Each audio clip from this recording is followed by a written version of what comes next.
What's up, bookworms? So a few days ago, I finished The Hunger of the Gods, the second book in the Bloodsworn Saga by Gwynne, and after taking a few days to think about it, I've decided to give The Hunger of the Gods 4.5 stars. Now, I did this book as a combination of the physical book, the ebook, and the audio book, but I did the majority of this book as the audio book on Spotify. I absolutely love the way Colin Mace brings life to these characters and the way he narrates the story. And I really fell in love with the audiobook version of this book on Spotify. And so I've done the most, I'm almost halfway through book three, The Fury of the Gods, and I've done most of that book as the audiobook because it's just so fun to listen to him narrate these epic battle scenes and stuff. And so this book is really, really good. So the Bloodsworn Saga is really a Norse-inspired epic fantasy book.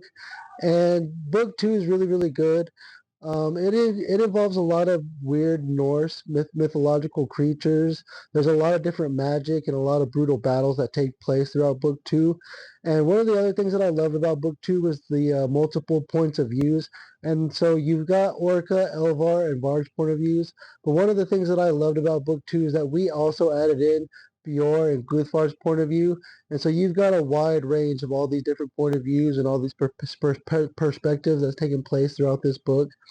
And there's really good, detailed, and descriptive battle scenes. There's a lot of battles and fighting that takes place throughout book two, and it's very, very in depth and detailed. And John Gwynne does a really good job of painting this picture and painting this battle scene. And I really love John Gwynne's writing style. And even more so, I love Colin Mace's narrating style because he's really brought life to this book. And so I highly recommend listening to the audiobook on books one through three if you decide to pick this series up. The other thing that I loved about this book is that it has really good world building and it has a lot of emotional depth. And I feel like a lot of these stories will resonate with people. And one of the thing that I love most about this book so far, though, is that you get a really good idea of what's right and what's wrong in this book, but we're still unsure of who's right and who's wrong. The line has been blurred so much that I'm still having a hard time figuring out who's going to end up on the right side of this war and who's going to end up on the wrong side of this war. And I absolutely love, and that's what makes this book so good, is even though you got all of these different perspectives and all of these different people's points of views, you love every single one of these characters in this book. Like we get Bjorn and Guthvar's points of view throughout this book, and you come to fall in love with them as well and their perspectives and their motives for everything.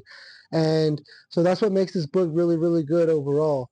And so I absolutely love this series. Like I said, I went through book one really, really quickly. I've burned through book two, and I'm already halfway done through book three. So I highly recommend the Bloodsworn Saga if you guys decide to pick it up. It's really, really good. It's like I said, it's epic fantasy and it's Norse inspired mythology. And so I've got the Hunger of the Gods by John Gwynne. Definitely that 4.5 stars.